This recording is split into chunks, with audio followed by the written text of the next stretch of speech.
So emotional. That was real. That was awesome. Thank you guys so much for such an incredible weekend here at Comic Con Revolution. It's really been amazing. And I started this weekend with one of my favorites, sitting to my left, Mr. Timothy Zahn, who...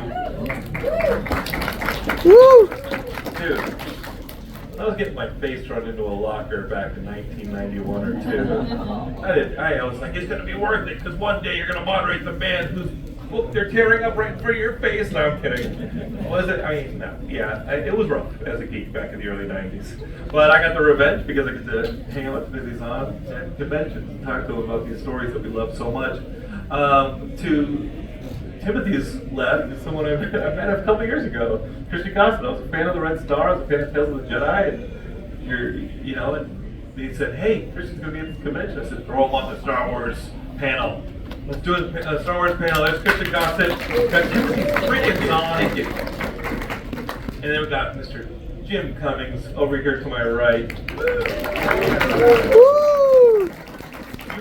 You're not going to go to Disneyland without hearing this man's voice.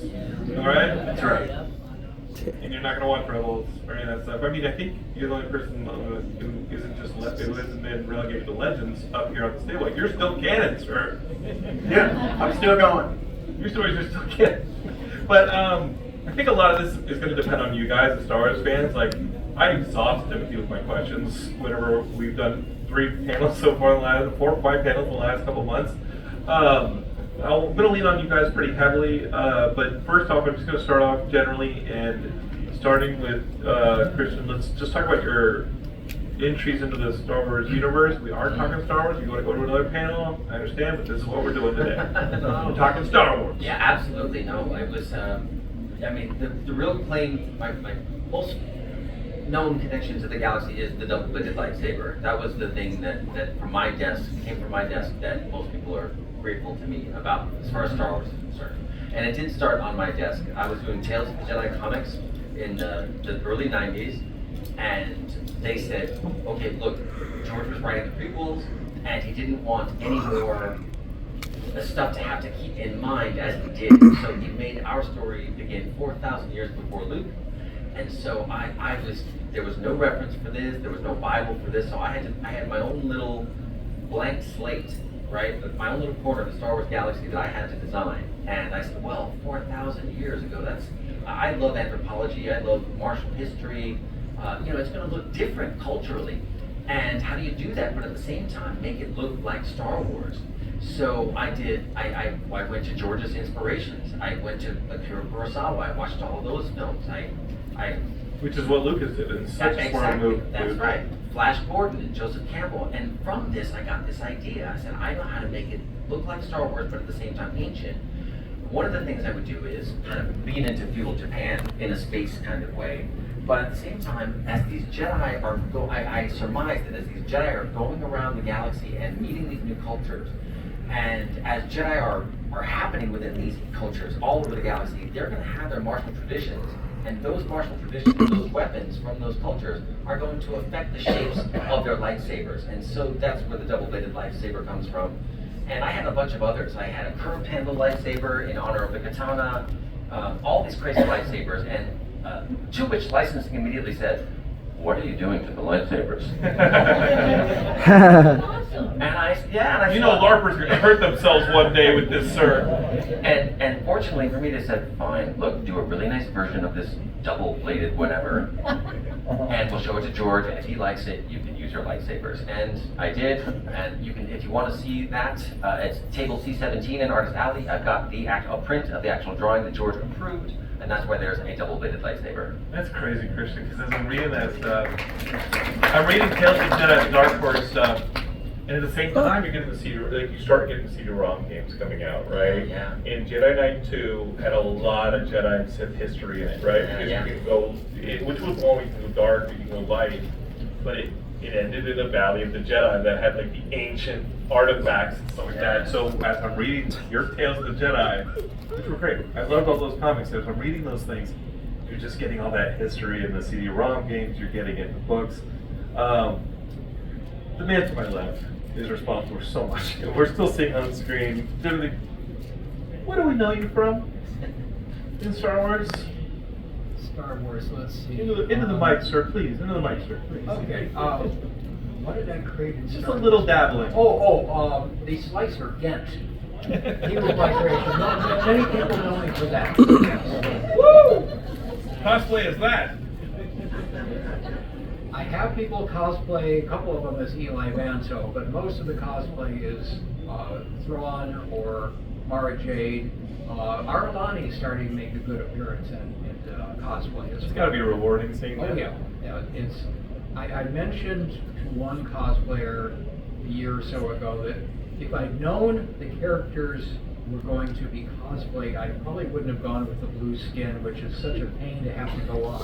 And he said, no, we appreciate the challenge. So, okay. There's a Navi right there, sir. He's like all in. Christian, if you'd have known LARPers were going to hurt themselves with a double-edged lightsaber, would you have gone all into that? Yes. They like that, I think. Jim, introduce yourself, the voice of Winnie the Pooh. I have a baby, so I'm like, oh, the voice of Winnie the Pooh. But introduce yourself in the Star Wars universe, sir. Again, if you've gone to Disneyland, you've heard this man. Are you done? No. Well, you know, it's hard because you see, when you're good friends with people like the Mandalorian, it's hard to do these things with these little people like this. You understand my business? We're not talking about Goku either. Thank you for inviting me out to play. Thank you very much, everybody. But it's got to be cool. Hondo Ohnaka, by the way, in case I went to It has to be cool to be doing the cartoon with the rebels and all that stuff, and then doing this character. And talk about the transition to the theme park. Yeah, you could have pushed me over with a feather. I mean, the guy, not to diminish him, I love him, but he was written in, oh God, I don't know, 10 years ago, 11, to Rebels and Clone Wars. He was a big character, 2 or 3 episodes in, out. 2 or 3 episodes in, out. And then everybody, like 3 or 4 episodes after that, they go, well, this guy turned out to be pretty popular. Maybe write him into something else. So they wrote him into another, like the next season I was in more. And then the same with Rebels and Clone Wars, and one thing led to another, and it was crazy because you know, time went on, and Disney called me to go over to the Imaginarium, Imagineering, sorry, over in Burbank. And they were walking me through the hall, and they have these big, gigantic, and this is how they do movies too, for what it's worth. Big, gigantic pictures of like a slide of a movie. And they walk you around, and here's Hondo doing this, and here's Hondo doing that, and here he is. And I go, what the heck? This is, why are you, it sounds like you're pitching me. and they're going, well, yeah, we don't know if you want to do this or not. I go, try and stop me. Are you kidding? You don't know if I want to do, oh, let me think. Okay, yes. Okay, that was easy. Anything else? When do we start? And then it ended up being this incredible ride. And if you ever stop by Disneyland or Disney World, I'll give you a ride.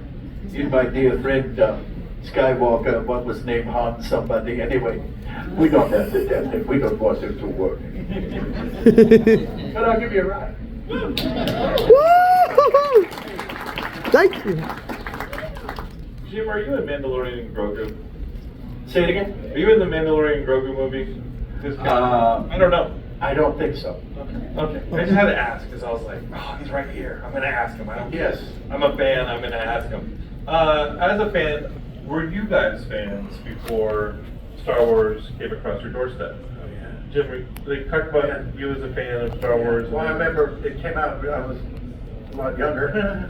We all were. And I remember seeing and I saw that and I go, okay, I'm going to go see this. You know, and I was like 17 or 16 when the first one came out, and I said, yeah, I got my new shtick. I'll love this forever. And sure enough, it worked. I did, and we do. And so, yeah. And as you're loving Star Wars and it's continuing on to the 80s, did you always have a passion for it, or did your life take you away from the galaxy far, far away? Oh, well, no, I mean, every movie that came out, I was there. You know, that's for sure. I mean, well, just like we all were. Yeah. Yeah, I'm waiting for the next one now. Are you in it? No, yeah. Maybe I can't start a letter writing campaign. There's still time. Christian, you got a chance to work on Star Wars in the 90s, in the early 90s, and like what I've told Timothy many times is there was nothing, and then suddenly your books opened things up, Timothy, and you were subsequently a part of it too, Christian. Were you, what was your first fandom with Star Wars? Well, it's a fun question because I was in Los Angeles on May 25th, 1977, and my father was an actor, and he was also a very tough New York kind of guy, which foreshadowing. And so my dad was an actor, and so we used to get the Screen Actors Guild magazine, and just before Star Wars comes out, on the cover of the Screen Actors Guild magazine were R2-D2 and C-3PO and Tatooine. And I saw that as a kid, as a 9-year-old kid, was like, Daddy, we're gonna go see that movie. And one of the great things about having a tough New York dad who's an actor is when a great movie comes out, you get to stay home from school and go to see that movie. Right there on Hollywood Boulevard, because the theaters were still there back then. And so we'd go, and me and my brother and my dad are driving, and we get to Hollywood Boulevard, or we almost get to Hollywood Boulevard, and it's like a riot. What's happening? Is there a riot? Like, what's that? What is it? What's going on? And it's just the crowd of the Chinese theater was phenomenal. So Dad parks the car, and there's all these thousands and thousands of people, and I get really sad, like, well, we're never going to get past this line. And Dad says, that line ain't for us. Oh, yeah, my dad was, like I said, tough New York type. Like, come on, yeah, hold my hands, hold your brother's hand, stay close to me. And we just walked right up to the box office and bought 3 tickets and went inside. Just went right in. I was like, to this day, I'm like, how come nobody's stopping us? Nobody's stopping us. Dad's just like, these ain't the droids you're looking for, all right? We can go about our business. And Dad just got us in there, and that was it. I'll never. Sounds more a Sith thing than a Jedi. I thought you were gonna be like, De Niro's not in this movie. What are we doing here? That was my dad, and he acted a lot in the 70s. Thankfully for him, a lot of the shows in the 70s were based in New York, so they needed that kind of sound. And Dad sounded like that. That's awesome. Yeah. And how did you come across Mike Richardson working on the Tales of the Jedi? How did that work out? That was just, I was such a Star Wars nut. I'll tell you, that's a fun little generosity moment. I got my first job doing some comics in black and white, a really funny magazine called Tales of the Ninja Warriors. And it was an anthology, different stories, and in between the stories, kids could buy ads for things like ninja stars and swords. And it was really good family fun. And that was my start, and I wanted the book I was making $75 a page as a 19-year-old kid, and I was writing the story and drawing the story, and I thought I really want this thing to keep going. So I brought a friend in, but neither of us had enough money to go to art school, so I wanted to help him get a job, and he got a job, and he returned the favor. It was his first job, and he returned the favor by introducing me to Tom Veach, who was working on Dark Empire, with the great Ken Kennedy. Yeah, and so Tom was getting ready to do Tales of the Jedi. Frank introduced us, and I was such a Star Wars fan, of course, that Tom really liked my work, and that's how it started. So it was from generosity, and I always remember that I wouldn't have ever gotten a Star Wars job if I hadn't just selflessly given a friend a job. Wow. Or sold a ton of ninja stars in the pages of your comic book. You're making a career of injuring people who don't know any better. It's so true. There's those LARPers again. That is crazy. What's your origin story with Star Wars, Mr. Zahn? I was at the theater the second night. First night I was occupied working on computer stuff. The theater was packed. I didn't know anything about what to expect. I think I'd seen a little blurb in Time magazine that started out, well, you're going to like this movie unless you're the sword. Well, let's hope you're not. So obviously a favorable review. The first thing, okay, got the trail, we've got the crawl going, we got the planet, we got this ship coming in being shot at, and then the Star Destroyer appeared and kept coming and coming and coming. It was the first time I really had a sense of size in a movie. The ship in 2001, big, but somehow it didn't work the same way. This just, by the time the engines appeared, I knew I was going to like this movie. And the second real kind of kick for me was the cantina, when Obi-Wan suddenly stops being an old man and becomes a warrior. Like 3 slashes of the lightsaber and he's done. And that was totally unexpected. Okay, you fought with my father in the photos, whatever, okay. Oh, this guy is still a warrior. And I saw that movie 16, 17, 18 times in the theater. When I started writing full-time myself in 1980, the soundtracks for then called Star Wars Empire Strike Back were in my rotation of music to listen to. And I distinctly remember at one point thinking, if George Lucas can basically come out of nowhere to be a success, maybe I can too. Foreshadowing. So, I've been with Star Wars almost from the beginning, 24 hours from the beginning. It's incredible.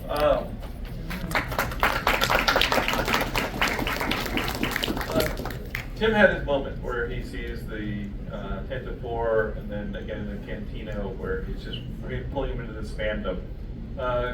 Christian and Jim, did you guys have that moment in that maybe that first movie or maybe later on? Maybe for me it's the scene where they played Han in Carbonite. I was so young, that was the first Star Wars I saw in theater, and I was like, wow, just the mood of it was on it. It's something I hadn't seen before. Yeah. Did you guys have that moment where you crossed the threshold and you're a full-on fan? Yeah, and it was very much that. Honestly, I think it was seeing things we do for love. Sometimes we write a song, and sometimes we get frozen into carbonite for all eternity. And that was just so romantic. You know what I mean? No, it was really something. But but the way that the one scene that really made me go, okay, this guy's cool as hell, is when she goes, Princess Leia goes, I love it. He goes, okay, this guy's cool. I'm gonna try that. I want to be him. Did it work? No. Worth a try. Worth a try. Worth a try. Just keep going until it works. Christian, was there a scene? Was there? If you're reading a book or what? Gosh, it must. I'm right there with Tim. It really was that first moment. I really did. I gotta say, I loved a long time ago in a galaxy far, far away. It just throws you somewhere. Yeah, I was like, what is happening? And then that explosion of John Williams, and then this tires. Like, wow, have I missed a movie? Right. There's something else that happened. And then the Star Destroyer. I mean, that was it. That 1, 2, 3 punch, and I was completely spellbound.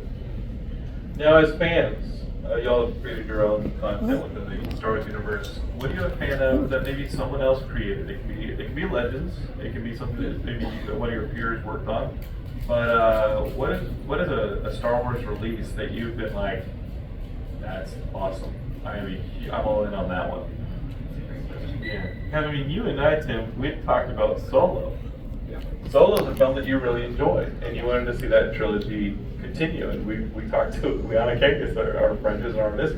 You're like, maybe we should figure out a way to make that as a comic book series where we can finish out that series. And those things that's a tough rock to put uphill with Lucasfilm. But you're a fan of Solo. Anything else that was in Star Wars that you were like, that's great? Well, I come from a physics background. I was working a doctorate when I got sidetracked into this writing thing. One of the things I really appreciated about the original trilogy was the technology that's underplayed, but it's there. My favorite example is Empire Strikes Back. Lucas hanging under Cloud City. We've got the Falcon underneath. Lando goes up the elevator to get to him. What does Lando do that opens the upper hatch? Anybody remember? Yeah. The safety brake. This is like having to push your brake pedal before you can shift the car, safety interlock. And when he comes back down, when he takes the hook off, it closes. And this is how people design things in the real world. And that feeling of, yes, I am watching a historical document, not just somebody's cobbled together idea of, well, maybe this works, maybe it doesn't, nobody's going to pay attention because we've got visuals going on. It's the sense of reality. The Luke's first comment, what if he said junk about that ship? You don't hear that in many universes. You don't get that in Star Trek. You get it in Firefly a lot, but you know, that's a lot. It just, the universe felt real, and that's got to be deliberate design by the writers, visual effects people, the prop makers, the director, the actors, and that's what I really appreciated about that first one. Again, it stood out among so much other stuff coming out of it. Yeah, we don't really get a lot of those scenes, those understated reality grounding scenes in too many things, and sometimes not in the Star Wars now, but you're right, that's an incredible feat that educates so much of what Star Wars is. Christian, is there a book, a video game, a comic, or anything that you're a fan of, maybe in one of the other movies? Well, for me, it's definitely the Star Wars Holiday Special. Okay, bit of a joke. But, right. Sorry for the joke. I had to take it. That was a good Tim, joke. Thank you. Tim's so right. Those narrative grounding elements, the procedure. So few films of all the movies and all the creators that have tried to kind of emulate or express their love for Star Wars by making their own things. So few of them remember that. And that's something that is so important to the success of Star Wars. And I love that stuff too. That's why I love anime. Anime really gets narrative grounding elements. They really love to do that stuff. I'm a big Andor fan, honestly. I really like Andor. I feel like Andor has a lot of that stuff in it. Yeah. Is that why it's getting such acclaim from both fans? But it's beyond just the good writing, but Andor does feel like our world in their world. Right. Getting back to narrative grounding elements, excuse me, it's a mouthful. Like THX 1138, right? For those of us that know THX 1138, and then you look at the prison planet in which the Death Star is being made, right? Like the connection between those two, that's really great. I really like the idea that THX might have been a prequel to Star Wars, right? A kind of prison planet all its own. I can just throw in one more comment on Andor. One of the things I especially liked was at the end of season 1 of it, when they have the riot break out, I watched the credits carefully, and there were 3 military advisors listed, which meant somebody said, we're going to have a potential riot. What are the steps you go through to defuse it before you start shooting everybody? And people who know how to do that, the military people, told them, and they listened. So you watch, let's try to split the agitator out, let's try to split the crowd apart. We don't start shooting immediately. We do, and that is again a real world feel to it. So there are experts out there, listen to them. Yeah. And how eerie is it when you see the Star Wars and then you see the real world and you go, oh, that's too close. Okay.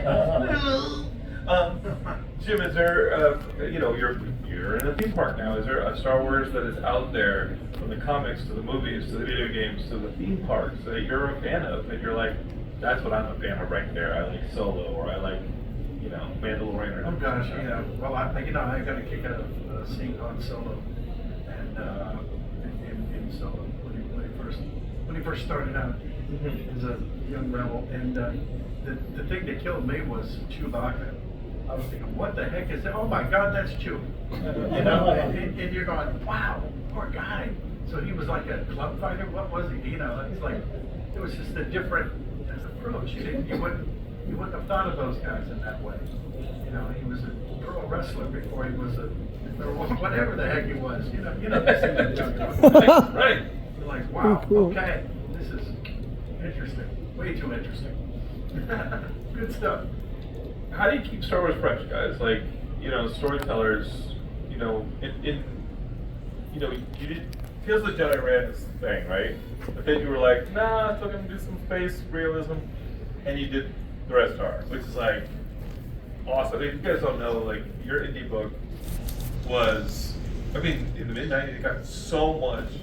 That's how I found out about you. I didn't even know you were the guy who had been reading already in Tales of the Jedi. I just knew you. Right, so I was like, same guy? Amazing. Thank you, thank you. So keeping Star Wars fresh really helped. Using what I learned from Star Wars really helps with my indie series, The Red Star. Sounds like a Soviet thing going on. It's Like, kind how of, would you describe it? Star Wars meets Dr. Zhivago is really what it is.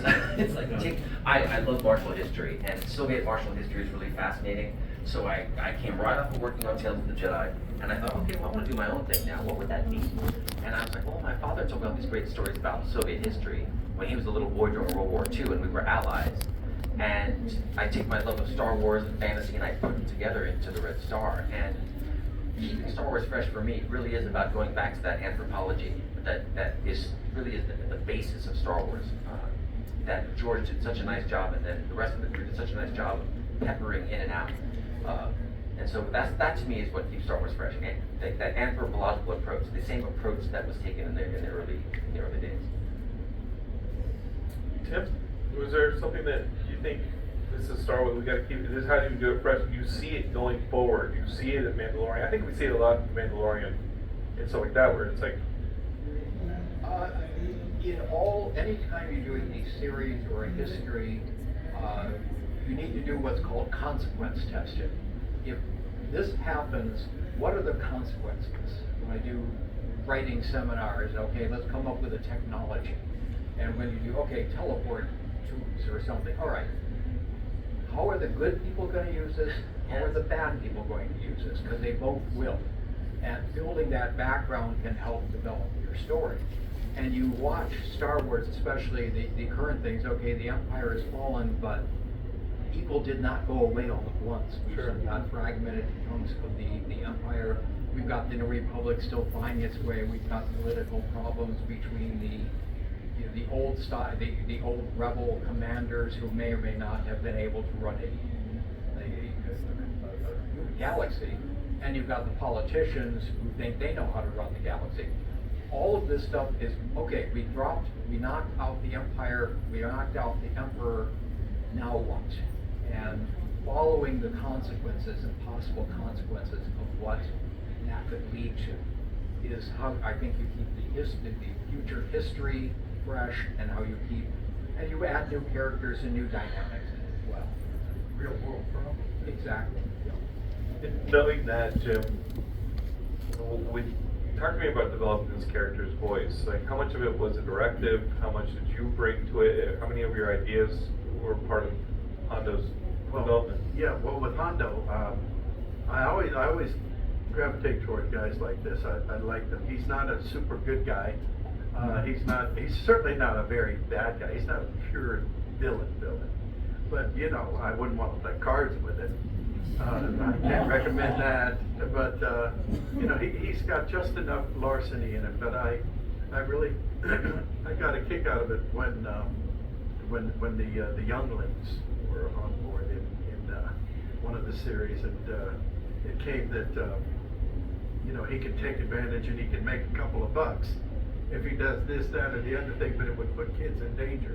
Right. And he said, Hondo Ohnaka does not put children in the line of battle. And so, you know, it was good. I mean, he had his limits. He had his limits. Now, unless, of course, I can make a buck. Then maybe a little. Just the ugly kids. No, just the ugly kids. Just the really annoying ones. But, no, but I just loved him. And people have asked, well, where did you come up with this voice? And I've done this before. I've combined a few characters. Because I have a mini philosophy. I won't take long. If you do a perfect impression of somebody everybody knows, hold on to it. You never know. You might be able to use it. If you do a terrible impression of somebody everybody knows, nobody even knows who you're doing. You have a new character. Brand new character. And I put together Yul Brynner and Charles Bronson. They would have an ugly kid, but he'd sound like Hondo. I think. It's like the best Western character ever, right? And you know, I can't do that and smile at the same time. But you get the idea. You see what I'm going with this, surely. But how much of it was on the page and how much did you know what I mean? Like how much did you develop the characters? You came in, I'm guessing there's a script already that has a working animation. Yeah. And that. Like how much were you like, yeah? Well, I used to punish them by doing the lines exactly as written. Oh, my man. And then I said, oh, and how about for take two? You know, and then I would come up with something. In fact, Vanity Fair, I was very pleased years ago. They came up with the top 12 lines from Hondo Ohnaka. And one of my favorites was, well, you know, I may not be as young as I once was, but I'm older. Okay, yeah, sure, why not? You know, but it speaks to the fact that he's a little older. He's got a few years on him, and he knows what time it is. And you added that to the Galaxy Far Away? Oh yeah, yeah. Like I said, there were 12 lines, and I made up 10 of them. So I was very gratified for that. I'd never thought of this before. There's a kinship between Hondo and Captain Jack Sparrow, isn't there? I would think, yeah, others have pointed that out, yeah. Of course, Hondo's cuter and he's me. You get paid better. Actually, than I don't even know. I certainly wasn't influenced by him because, you know, Hondo doesn't have I guess that's a British accent. Some weird accent. Sort of the drunken British accent is a word I think I was thinking of when I wasn't thinking. But yeah, anyway. So yeah, they're cousins, I'm sure. They would get along. You don't play poker with the two of them especially. No, don't do that. Well, Timothy, you described going to meet with Lucasfilm as like, they request your presence, right? They'd like to see you.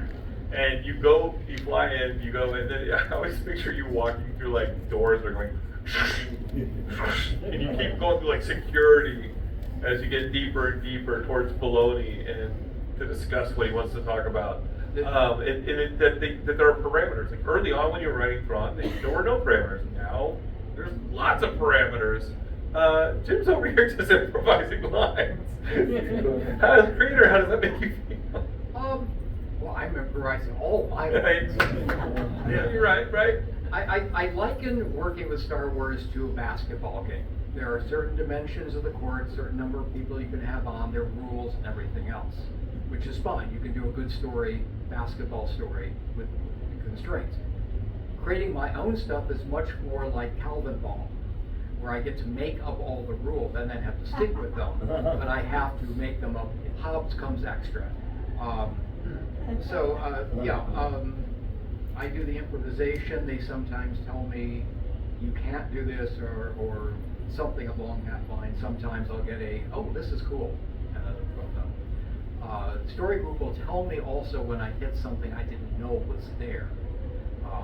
Example, in the book Thrawn, I open it with an adapted story I'd done years before, redone to have Eli Banto in it. In the original story, the Empire's using TIE fighters. Got the manuscript back from Lucasfilm, and one of the story group's comments was, TIE fighters don't exist yet at this point. This is right after the Clone Wars. We recommend this fighter instead. However, midway through the book, the TIEs start being introduced. You can start using them. So I got to avoid a landmine I would never even have thought to ask about. And as for these sliding doors, it's legal sliding doors. They're called, non-disclosure agreements. The first one you sign is right when you come in at the receptionist desk before you get past that one. That one mentions your first one. Wait. The other one I had to do when they told me Thrawn was going to be Rebels. There was another NDA at the bullpen to the where they're working on Rebels, and that one talked about your dominant kidney. There's no sliding doors, but there's sheaves of paper. Did you ever improvise a line that they're like, oh, you can't actually do that? Did you ever bump into something that you didn't know was there? Yes, of course, many times. But not during anything with Star Wars. But I do remember that I was playing some prairie dogs, and I think it was in a Goofy short or something, and they were meant to be like real hicks, you know, hillbilly hicks. Yeah. And the one fellow said to the other one, he said, "Well, that ain't none of mine. It must be urine." And you can see where that went. That's a damn good line. And I said, "Yeah, but he's a hillbilly." And they go, "Uh-huh. Say yours." "Okay, yeah, we know." "That'd be mine, that'd be yours." There, how's that?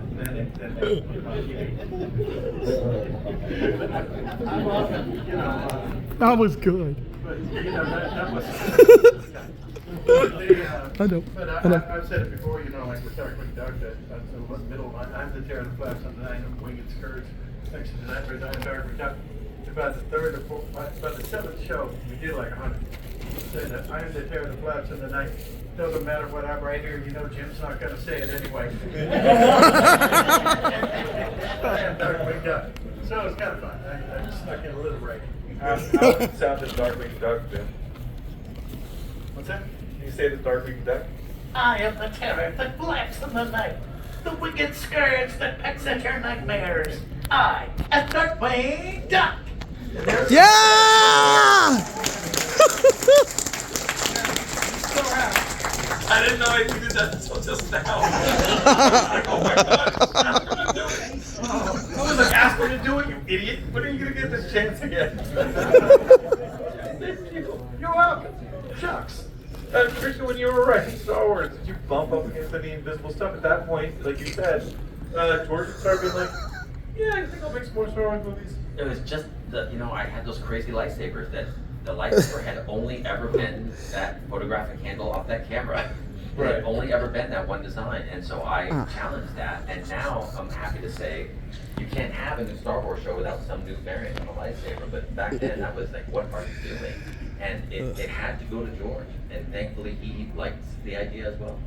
Character-wise, you created a very, very far backstory to the Jedi in the Sith. How much of that still remains? I know we're talking about Legends, and I definitely wanted to hear your story about when you're playing. You know, I didn't even know until I went to a wonderful expanded universe convention in Burbank last year, and they were telling me, I was at a panel just like this, and it became this wonderful, I said, oh, well, I said the lightsabers. And they were like, and these hands came up, and I was like, yes. And they're like, oh no, in Battlefront, Willis Castle, Red Bar, it's the last map. And it was like, whoa, thing after thing after thing. I was like, oh, really? And it was some like, of the stuff you created still stands. Yeah, Battlefront, Ulukhel Red Bar, the fortress in which this evil Sith Lord goes to die and redeem himself. It's in there as a map of Battlefront. So yeah, I know, I get chills thinking about it. So there's all kinds of fun little things from the Tales of the Jedi books that are expanded through Knights of the Old Republic and the games and stuff. It's fun. Dude, that's crazy. Yeah, it's stuff that it's like, okay, George is coming in. I mean, what's your story, Tim, about being a lot of your stories are now legends. Like the tall tales of the Star Wars universe now is where a lot of that stuff lives. But I mean, how do you feel about that? I think of them as, okay, legends are Paul Bunyan, King Arthur, Robin Hood. It's good company to be in if you got to be someplace. They're the stories you tell around the campfire while you're eating your s'mores. And it's kind of like, I think, okay, we're going to do new movies, we're going to do new Star Wars. Everybody get off the stage while we decide what we're doing, and then bring you back in as we got a spot for you. They brought a lot of some of your stuff back in. They put a lot of the West End game source material, your Victor Cruisers and such.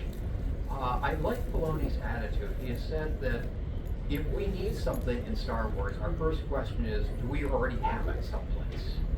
And if we do, we're not going to reinvent the wheel. We'll just bring that in. And so you've got equipment, you've got ships, you've got aliens, you've got occasional characters like Thrawn. They're bringing everything back. I think the other good guideline Leland Shee said, told us years before the purchase took place. He said, everything in Star Wars is somebody's favorite. And so if we need to get rid of something, we use a scalpel, not a machete. We're going to be very careful we don't take away somebody's favorite thing just because it was inconvenient for us to work around. And I think, take those two together, and I think the attitude is very good. Well, the comics introduced the Green Rabbit in the 80s, and I don't think they brought that one back. Do you remember that one, Christian? They did brought him back? Yes. They brought him back? Did they animated, or when did they bring him back? I think, well, he's official. I think it's either in one of the books or in something else. But yeah, It was like Bucky O'Hare. something, yes. Oh, Exactly. I think I remember also he was in the Lego. He's in Lego? Yeah, he was in the Lego thing where they did a crossover where they did a lot of like Oh, he did Yeah. to rebuild the galaxy? Oh, rebuild the that's- galaxy. Yeah. Looks like they got my dollar back. Certainly the species is, and I think he himself is, but yeah, no. I love those comics, man. They are bringing as much stuff as they can in without disturbing what they want to do. And yeah, it's a good attitude, and I very much appreciate that. Amazing. Oh, 'cause, that's hey, guys, I beautiful. told you yesterday, the bridge for me from Star Wars to Empire is still those comic strips. That felt like Flash Gordon, that felt like as realistic as this world is, we still love it for its pew-pew, laser swords, Flash Gordon, sci-fi, and I love that it's the marriage of the two. I think that's why we're completely in love with it. Let's have you guys ask questions. Throw up some hands, I'll repeat it so that we can hear you. Yeah, well, let me go over here. Yeah, what you got? Well, mine is more of a compliment. A compliment? I think this panel a couple of years ago, and he said, Tilly Sons of the Empire Strikes Back, Lando and Han, with Wanda trying to kick him off. Yeah, I'll just What's the comment? In Solo, the end of Solo, when Lando and Han comes, and prior to him kind of not cheating Lando, but keeping Lando from cheating, getting the Falcon, Han comes up to Lando, gives him a big bear hug. And my headcanon, as he was saying, is that when Han arrives in Cloud City, that is, Lando returns that hug with the thought of, they're watching me. There is no way I can tip you off if you're about to get screwed, except if you remember this. If you remember this, remember what happened, get out of here. And Han misses it. And I've never been able to, not ever since then, when Empire Strikes Back, I can now watch it. So that moment happened in Solo, Yes. and And I'm retconning it to fit the hug Lando gives Han in Empire. I thank you for that. it might be deliberate. I mean, that might I'm be that hoping wrong. it is, because it looks like it could be deliberate. Adds a nice layer of depth to Lando's character as well. I'm trying to get you out of here, and you're not listening. We love Han for that too, don't we? More questions. Let's throw up the hands. One over here. Yeah. Oh, Oh, wait. I think they're busy playing. Oh yeah. Animal Crossing. Sorry. Oh no. What you got? Let me get my question out of the way. So, and this is mostly for everybody at this time forward. Like, Not me. oh yes. Well, mostly I was pretty impressed that you remember that green character who did look like Bucky O'Hare. But were you shocked when, like, even for you, Jim, like when you did the character for Clone Wars, and then when they did Rebels and such, they started to bring back characters from not only the comics, but a lot of things. Were you guys shocked when they started to bring back things that you wrote, and then they put it onto, like, the Rebels and all of that? Yeah, were you guys shocked when the Scalpel came out and started putting back characters you created, places you created back in? What's the feeling there? When you see Thrawn on screen, Tim, or when you see Battlefront using your creations, like, what's the feeling, guys, when you see your characters come back? Cool. I think it's great. It's very satisfying. It is. Yeah. Yeah. Very Very satisfying. satisfying for me. My guy was supposed to just be in and out of a couple episodes and gone. And instead, he's got the biggest rides in Disneyland and Disney World, Disney Tokyo, Disney, a lot of Disney. And so I'm tickled pink. I love it. And not that you could say it, but that character could be on screen, right? What's that? He could be on screen? Yeah, like you Yeah, can see yeah. him maybe, I'm not saying Mandalorian Grogu, but I mean, Oh, sure, yeah. it's a Oh, brand yeah. new character that I think could exist. I mean, it seems like we're playing in Star Wars with a clean slate at this point going forward. We have the Starfighter movie, right, coming out. The next one. Well, yeah, it's been shot going Gosling, right? it's coming out May 27th. We have that, but as far as the Skywalker saga, it seems closed, and now we have an open galaxy to play with, right? Or universe. We take Ahsoka, and now there's another galaxy in Ahsoka to play with. Where do you guys want to see Star Wars go? And keep thinking about questions too. That's what, I'm just going out of my own interest, guys. As a fan, like, where would you like to see Star Wars go, Christian? You've created your own world, etc. You all have. Where would you like to see Star Wars go next? Well, because I'm a Kurosawa fan, thanks to me pursuing George's inspiration, I would love to see some ancient. There's two things. One is ancient, like someone who has no idea what the Jedi are feels the Force and becomes a Jedi all with no Structure. no structure whatsoever. They start feeling the Force in that kind of a story and brings the boon to the tribe, you know, all the way back to the Campbell. And the other thing would be Luthen Rail and Clea. More Luthen Rail and Clea, the young years where he's teaching her the ropes and what drove him to leave you know, the Empire and become what he became. I would love to see more of that. Clea was so amazing, so. Well, thank you for answering my question, by the way. You're very welcome. Tim, what more would you like to? I mean, where would you like to shape Star Wars? And you may actually actively be doing it, so let's worry about the NDAs. But I do like that idea, but I would watch it as the first Force user is not a Jedi, gets corrupted because he can do almost anything, and now we have the dynamic of people with conscience becoming and work how the Jedi Order formed to keep control of this and teach control for the Jedi. You can do a whole history of that.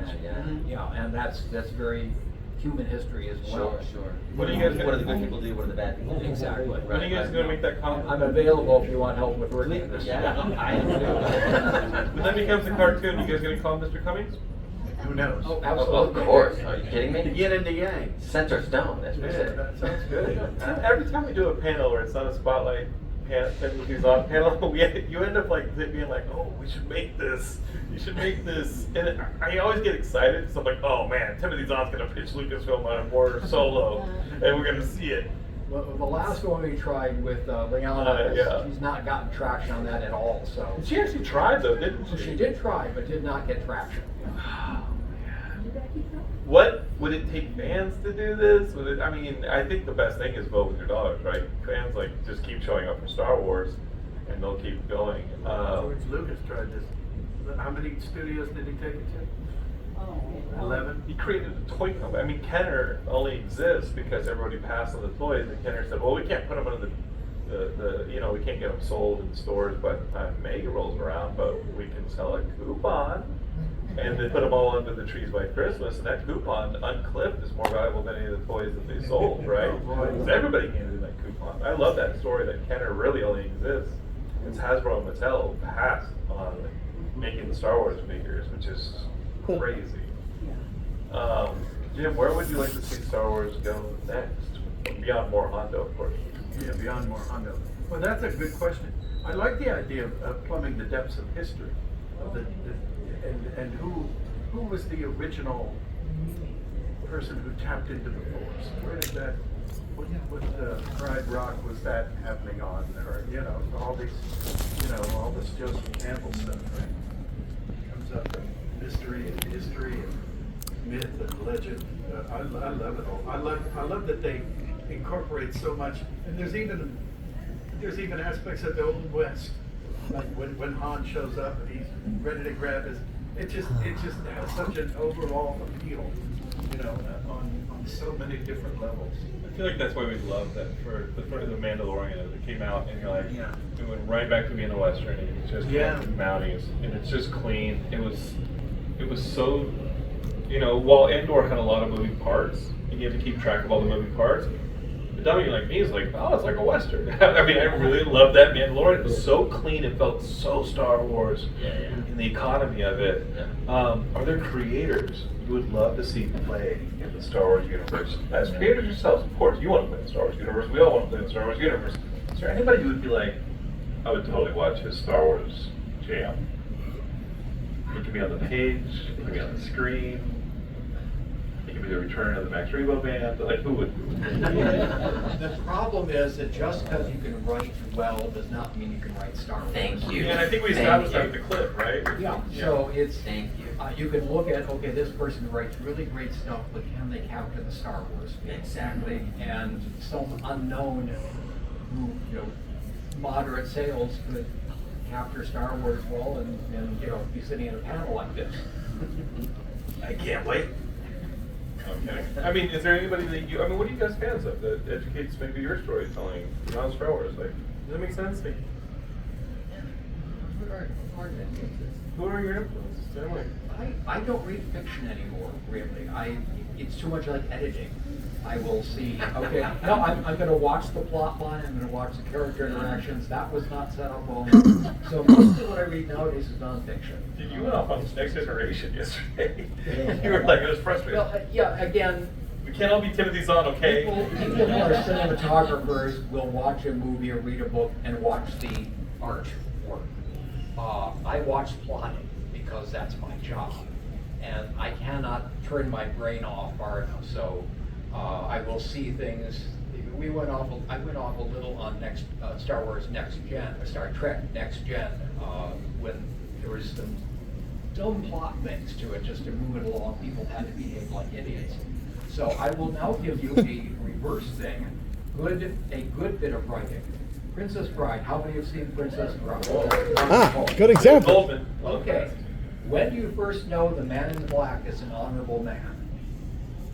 Hint, it's before he spares Indigo's life after the duel. This is an example of good writing, which I did not notice on a conscious level until about 5 viewings. It's been a while since I've seen it. Yeah. What is it? It's when Indigo is talking about his father's death, and he hands the man in black his only weapon, and he looks at it and hands it back. Yeah. That's how you know he is honorable. You know Indigo is honorable because he helped him up the cliff and is giving him time right now. I've never seen its equal. But yes, but by the time the fight starts, you don't want either of them to lose. Yeah. And that is an example of excellent writing. Beautiful. I like to point those out too. It's pretty awesome. I had the good fortune to work with Peter Jackson's Weta Workshop down in New Zealand. And you asked about who I'd like to see work on Star Wars. All my friends, when we were working on King Kong, we got together and we played the Star Wars role-playing game. That's what they did for fun. These brilliant creators that worked on Lord of the Rings films. And we're working there one day on King Kong, and I hear them start talking in those terms that you know when you play tabletop role-playing games. And I'm like, are you guys talking about tabletop role-playing games? They're like, no. You're gonna have to fight them. Oh no, we have to fight them. And they were playing Star Wars. And I would love to see them get a chance to do some Star Wars. I would have I loved second his Peter Jackson vote. the prequels. It was like, give one to Peter Jackson, give one to give one to each director. I think in like the DVD, if you watch like the making of the very first one, there's a sequence where he's walking Spielberg through like what he's doing, and he's like, "Oh, they're gonna do this." You can see it on Spielberg's face, like, is he gonna ask me to direct one of these? Like, you can see it on his face, and he didn't. It's like, sorry, bro, keep these for myself. And you're just like, like Ron Howard, I think, should have directed one then. You know, like these guys, like, it would have been amazing to see these jams on the prequels, right? Yeah. That's what we had in the original trilogy, was different directors on that stuff, and I'd love to see that stuff going forward. I think Sean Levy's up next in May, right? Next year with the Starfighter one. I've not got the 5 minutes, so let's just keep rock and rolling pizzeria in. Yes, sir. Thanks for the double lightsaber. I think that's awesome. So thanks for the double lightsaber. Thanks for Hondo. You're amazing. Hondo. I love the Thrawn Wars and Rebels. Timothy, the East of America. How did you feel like when the Yuzhan bomb came out? The Use of Mary, when the Use song came out, and you're like, hey, they use my idea. Like, and they expanded on it. And they expanded on it, You know, right? I actually did not follow that. I was engrossed in other things, and not just, I can't read fiction because of the brain, but I also just don't have time. That was a massive series. So I'm not entirely sure what you're And I referring feel to. like East of America very much inspired the Yuzhan bomb. They went to horses. Oh, okay. No horse. It was all, they were like, it just felt like they were inspired. It just felt like, I have the feeling that because I got to be first after Return of the Jedi to write a novel in Star Wars, that future writers were stuck with me whether they liked it or not. So you can expand on it, you can ignore it, you can try to, bulldoze over it, but, they were stuck with me. It's just gonna skip right over the Ewok movies, isn't it? Just gonna skip right over those. All right. I guess they're not canon anymore. Let the Wilford Brimley, sir. As we are wrapping up, any last questions for you guys? This is a Star Wars panel of experts. I feel like a glutton asking every single question because let's take a question from the audience. This question is for Jim. Jim. You were going through Smuggler's Run. Did you get to write it before you recorded it? Did you get to write Smuggler's Run Yes. before your lights? Wow. Yes, I did. It was pretty darn amazing. What was in place instead of your character when you got to write it? Well, it was literally just the physical thing, and you see this thing, and when you ride the ride in the parks, you look like you're getting on the Millennium Falcon smuggler, but there's like 10 or 12 of them in there, and they're completely invisible. I don't know how they did it, but you go on there and you get in this thing, but the first one, imagine my hand is about, I don't know, maybe about as big as like right here, and it was up on an arm, and you had to climb up a ladder, and you had to get in, and then all of a sudden, then there's four people or six, I think six, yeah. And there one guy's going left and right, one guy's going forward and backward, another one's going two other people are shooting. So it's just cacophonous, and I realized, okay, now you're the front guy on the left, so you have to go left or right, or up or down. Next thing you know, and I just went like this, and we just went. Said, okay, this is pretty good. How about something else? Oh, okay. Then you go up there. And You thing did that the hit garage me- test of it. well, you're used to rides being sort of safe and whatever, and we're doing this, and we're going through, and I'm kicking everybody's butt in there, doing this unintentionally. And I go, okay, and then we did it again, and I go, okay, this is actual gravity. If I wasn't strapped in, I'd be dead. Are you sure you want to do it this way? It was pretty scary, but I mean, if 4 or 5 dozen rides afterwards, I was okay. And there are people that do that. I mean, I don't know what he did. Well, guys, I got the light. We have to wrap up. If you guys want to follow me over to the voiceover panel, we can do that. But guys, thank you so much for being a part of our Star Wars family. This is huge. Woo! Thank you! And go visit them on the floor as we close up Comic-Con Revolution. I'll be at my table if anybody needs me. For a little while. Have a great day, Jim. Thank you.